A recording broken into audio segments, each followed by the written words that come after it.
নবী মুহাম্মদ বলেন সাল্লাল্লাহু আলাইহি ওয়াসাল্লাম শাবানকে নিয়ে গুরুত্ব দিয়েছেন, শাবানের ফজিলত বর্ণনা করেছেন, শাবানকে মূল্যায়ন করেছেন।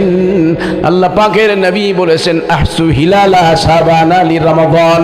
আমার নবীজি বলেছেন আহসু গণনা করো হিলালা, চাঁদ আছে না নাই? ওই যে হিলাল কমিটি আছে না বাংলাদেশে, ধর্মমন্ত্রী যেটা চালায়, আহসু হিলালা শাবানা আলী রমাদান, রমজান মাসের জন্য শাবানের চাঁদ গণনা করো। আজকে শাবানের কয় তারিখ, কালকে কয় তারিখ, এরপর কয় তারিখ, পরে আসবে রমজান। কি বলেন, আসবে না নাই? এটা হলো সুন্নত। এটা কি বলেন এটা কি? আমার ভাইজান, এই যুবকেরা, ও মা খালারা, বাবাজিরা, চিরির বন্দরের ভাইয়া, আমার রানীর বন্দর, ভুসির বন্দর, আমার দিনাজপুরের ভাইয়া বাবাজি, শাবান মাসের সূচনা থেকে শুরু করে, স্টার্ট থেকে শুরু করে, ইফতেদা থেকে শুরু করে আখির পর্যন্ত, লাস্ট পর্যন্ত, শেষ পর্যন্ত, ইন্তেহা পর্যন্ত আল্লাহর কোন বান্দা, আল্লাহ পাকের কোন বান্দা শাবান মাস যদি গণনা করে রমাদানের গুরুত্বের জন্য, আজকে শাবানের 15 তারিখ, আজকে 14 তারিখ, আজকে 16 তারিখ, এইভাবে যে ব্যক্তি চাঁদের হিসাব রাখবে তার আমল নামার ভিতরে আমার নবী মুহাম্মদ সাল্লাল্লাহু আলাইহি সাল্লাম একটা সুন্নতের সওয়াব দিবেন। চিৎকার দিয়ে জোরে বলা যাবে না সুবহানাল্লাহ? দিনাজপুরের ভাইয়া বাবাজি, নবী মুহাম্মদুর রাসূলুল্লাহ সাল্লাল্লাহু আলাইহি ওয়াসাল্লাম বলেছেন ইয়াতাহাফাজু মিন শাবানা মা লা ইয়াহফাজু মিন গায়রিহি, আও কামা ক্বালা নবী সাল্লাল্লাহু আলাইহি ওয়াসাল্লাম। নবী সাল্লাল্লাহু আলাইহি ওয়াসাল্লাম বলেছেন ইয়াতাহাফাজু মিন শাবানা, শাবান মাসকে, শাবান মাসের চাঁদকে, শাবান মাসের সময়কে, শাবান মাসের দিন রাতকে আমার নবীজি এত গুরুত্ব দিতেন, এত মূল্য দিতেন, এত সম্মান করতেন, এত হেফাজত করতেন, এত গণনা করতেন। নবী সাল্লাল্লাহু আলাইহি ওয়াসাল্লাম বলেছেন মালা ইয়াহফাজু মিন গায়রিহি, অন্য 11টি মাস আমার নবীজি এত গণনা করেন নাই, এত গণনা করেন নাই, এত সংরক্ষণ করেন নাই, এত হেফাজত করেন নাই। আম্মা জান আয়েশা সিদ্দিকা রাদিয়াল্লাহু তাআলা আনহা আমার নবীজিকে প্রশ্ন করেছেন, নবীজি গো, এই শাবান মাসের চাঁদ উঠলে মায়ের জাতি আমার শুনেন, ও আমার মা খালারা, আমার মায়ের জাতিরা একটু কান করে শুনেন, মন খাড়া করে শুনেন। নবীজিকে প্রশ্ন করেছেন, ও নবীজি, শাবান মাসে আপনি এত রোজা রাখেন, এত রোজা রাখেন, এত সাহারি খান, এত ইফতারি করেন। আল্লাহ পাকের নবীকে আম্মা জান আয়েশা সিদ্দিকা প্রশ্ন করলে নবী মুহাম্মদুর রাসূলুল্লাহ সাল্লাল্লাহু আলাইহি ওয়াসাল্লাম গুরুত্ব দিয়ে বলেছেন, রে আয়েশা, এই মাসকে আমি কেন এত গুরুত্ব দেই, কেন এত সিয়াম রাখি, কেন এত রোজা রাখি, কেন এত ইফতারি খাই?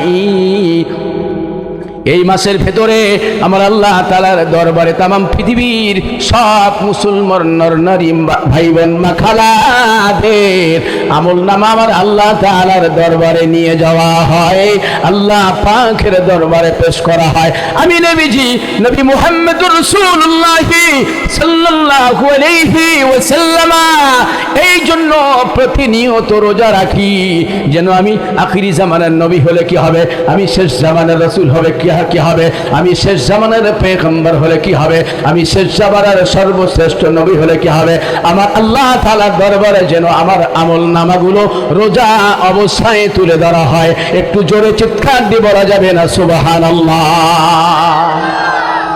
শাবানের দরকার আছে না নাই? আজকে আমি দেখলাম আমাদের মাইনুদ্দিন ভাই রোজা রেখেছিলেন, সুবহানাল্লাহ বললেন না?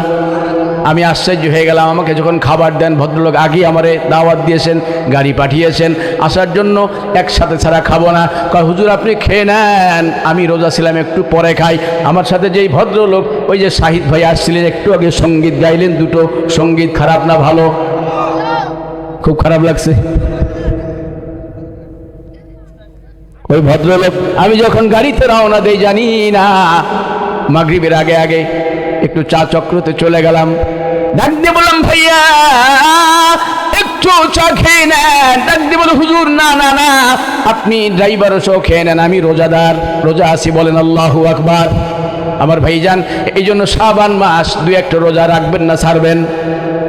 রাখার দরকার আছে না নাই? সামনের মাসের নাম কি বলে না অনেক? রমজান চাচা, কিসের রমজান চাচা? আমি রমাদানুল কারিম, রমাদানুল মুবারক। বলেন আল্লাহু আকবার, বলেন আল্লাহু আকবার। এখন আমাদের বাংলাদেশে ভোট আছে না নাই? উদাহরণটা ভালো করে শুনেন, শিক্ষা আছে, সবক আছে, উদাহরণের ভিতরে শিক্ষা আছে না নাই? ও ভাইজান শুনেন, আমাদের বর্তমান বাংলাদেশের সবচেয়ে যিনি পাওয়ারফুল নেতা ইউনূস চাচা। কোন চাচা? আছে না নাই? হ্যাঁ, ইউনূস চাচা এত বড় নেতা, এক ধমকে মোদির পায়জামা গরম করে দিল। কথা বলেন, কথা বলেন। এত প্রভাব, এত প্রতিপত্তি। বাংলা ছোট হলে কি হবে? নেতা যদি ভালো হয়, নেতা যদি আদর্শবান হয়, নেতা যদি শিক্ষিত হয়, নেতার দাম আছে না নাই? এত বড় দেশের প্রধানমন্ত্রী, আপনারা কে কে ইন্ডিয়া গেছেন আমি জানি না, আমি 14 সাল থেকে ইন্ডিয়া ওয়াজ করে বেড়াই ভাইজান। এত বড় দেশের নেতাকে একটা ধমক দিল, আর ইউনূস চাচার সাথে সালাম দিতে, মুসাফা করতে ভয় আছে। হ্যাঁ, আমার ভাইজান ইউনূস চাচা ঘোষণা দিয়েছে 12 তারিখে ভোট হবে। হবে কি হবে না? উদাহরণটা খুব মন দিয়ে শুনেন ভাইজান। এই 12 তারিখ সামনে রেখে বাংলাদেশের যতগুলো দল আছে, একটা দল বাদ দিয়ে বলেন কয়টা? ওদের কাছে এখন একটা দিন 1 বছরের মতো, কি বলে, 1 রাত 10 বছরের মতো। হ্যাঁ, এই মহিলা কালকে ভিডিও ছেড়েছে, বলছে আমারে খুব সম্মান করে, খুব সম্মান করে, হ্যাঁ, খুব আদর করে, কিন্তু দিন যায় না, দিন যায় না। এই ভাইজান মনোযোগ দিন, আমার দিকে তাকান। হাসির ভেতরেও খোরাক আছে না নাই? ও ভাইজান, আমাদের অন্তর্বর্তী সরকার মাননীয় প্রধান উপদেষ্টা চিফ অ্যাডভাইজার 12 তারিখ সামনে রেখে নির্বাচন ঘোষণা করেছে। বাংলাদেশের নির্বাচন শুরু হয়েছে। প্রশাসন নির্বাচন অবজারভেশন করছেন, দেখভাল করছেন, দৌড়াদৌড়ি করছেন। ওদের খাওয়া নাই, ঘুম নাই। বিভিন্ন দলের রাজনৈতিক নেতৃবৃন্দ লক্ষ লক্ষ টাকা দিয়ে ইলেকশনে কাজে নেমে পড়েছে না নাই? একজন এমপির খরচ হলো আপনার 2, 4, 5, 7 কোটি টাকা। আমার মতো সিঙ্গেল বডি মৌলবি পারবে? বলেন পারবে নাকি? খুব মনোযোগ দেন ভাইজান। 1 বছর আগে, 6 মাস আগে, 3 মাস আগে, 2 মাস আগে লক্ষ কোটি কোটি টাকা খরচা করে এত কিছু প্রচার প্রসার চালাচ্ছে। একটা টার্গেট আছে না নাই? টার্গেট আছে না নাই? এমপি হওয়া লাগবে। কি হওয়া লাগবে? এমপি যদি হওয়া যায় তখন মন্ত্রণালয়, কথা বলেন না কেন? মন্ত্রণালয় পাবে কি পাবে না? আর মন্ত্রী যদি হওয়া যায় টাকা চাওয়া লাগবে না, পাঞ্জাবির কাপড় কেনার জন্য টাকা চাওয়া লাগবে না, এমনি এমনি কোটি কোটি। আমার ভাইজান খুব খেয়াল করেন, তার মানে এতগুলো মানুষ এমপি ইলেকশন করবে। আপনাদের এখানে কয়জন আমি জানি না। বিএনপির আছে, জাতীয় পার্টির আছে, হাত পাকের আছে, আরো কোদাল মার্কা, কাস্তে মার্কা, ফুটবল, রিক্সা মার্কা আছে না নাই? এতগুলো এমপি দৌড়াবে 300 আসনে। বাংলাদেশে কতগুলো এমপি ইলেকশন করছে, হাজার হাজার আছে না নাই? কিন্তু সবাই কি এমপি হতে পারবে নাকি? সবাই এমপি হতে পারবে না। সব মার্কার লোক এমপি হতে পারবে না। যাদের সাথে মানুষের ভালোবাসা হয়ে যাবে, কবুল করবে কে? ও ভাইজান বলেন, কবুল করবে কে? আল্লাহ তাআলা যারে কবুল করবেন সেই এমপি হবে। আর যত ভোটে, যত ভিআইপি জায়গায়, যত গর্জিয়াস নেতার সাথে, যত রাজনৈতিক বড় মাপের নেতার সাথে কম্পিটিশন করে এমপি হবে, তার দাম বেশি হবে। হবে কি হবে না? বলেন বলেন, হবে কি হবে না?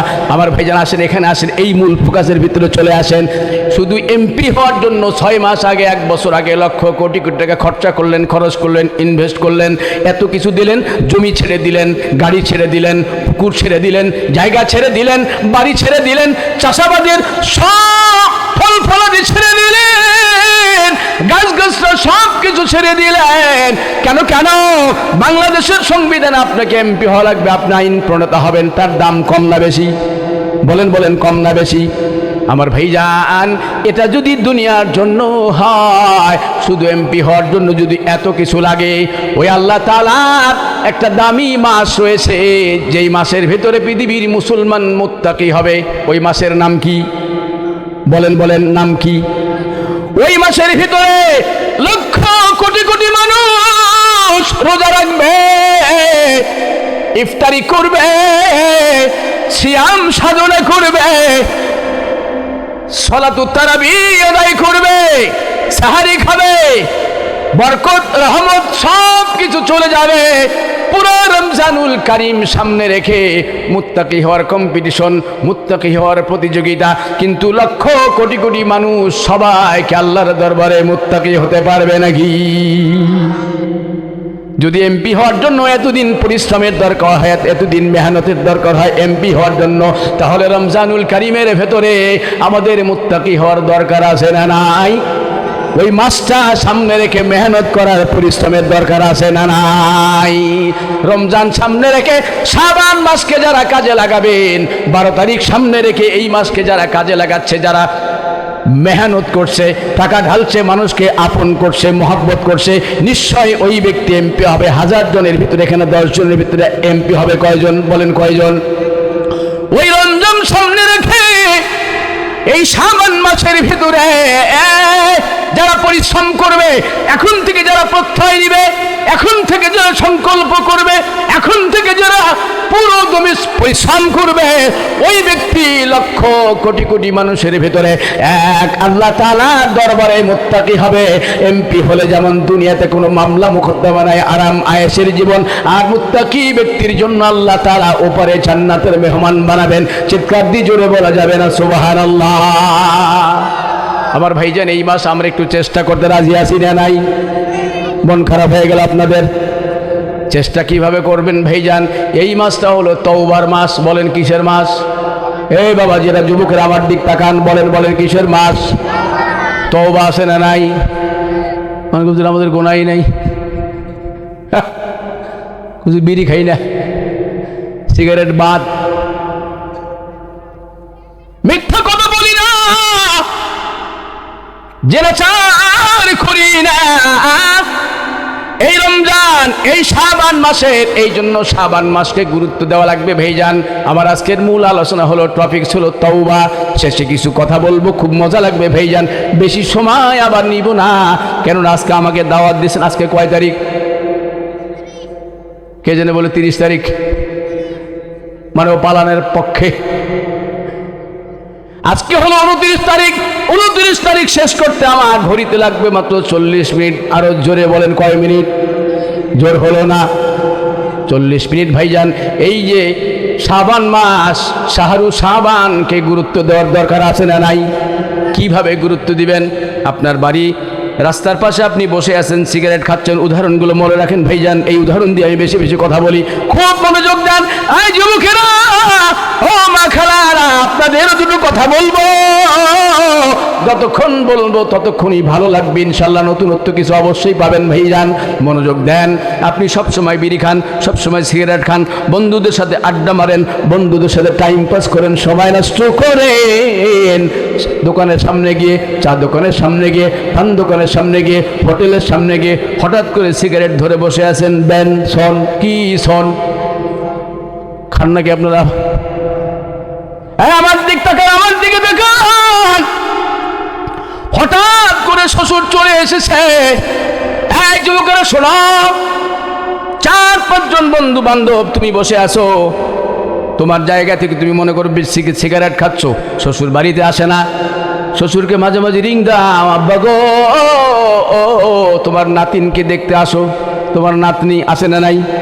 বেটি নইলে বাদ দাও, বেটি এখন বুড়ি হয়ে গেছে, নাতিন তোমারে ডাকে, নাতনি তোমারে ডাকে।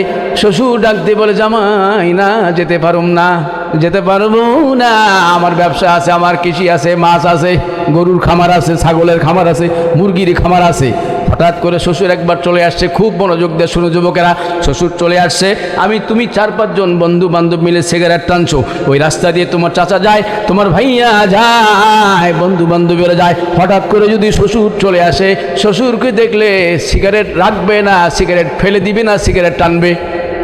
হ্যাঁ বলেন তো দেখি, সিগারেট ফেলবে না টানবে? কেন কেন ফেলে দিবে?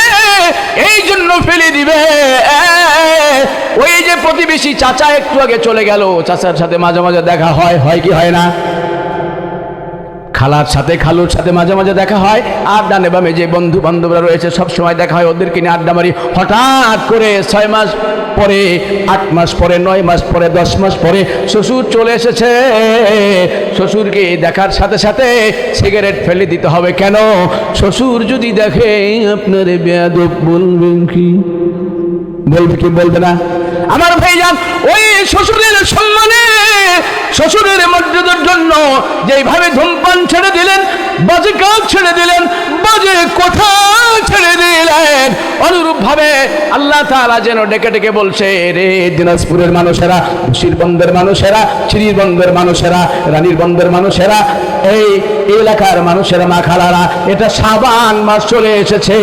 এই শাবান মাসের ভেতরে অন্য মাসে যেমন এবার যত নষ্টামি করেছো, নোংরামি করেছো, মিথ্যা কথা বলেছো, না না না, এই মাসের ভিতরে আল্লাহ লাগতে বলেছেন, ফালা তাযলিমু ফীহিন্না আনফুসাকুম ওয়া কাতিলুল মুশরিকিনা কাফাতান কামা ইউকাতিলুনাকুম কাফা ওয়া আলামু আন্নাল্লাহা মাআল মুত্তাকিন।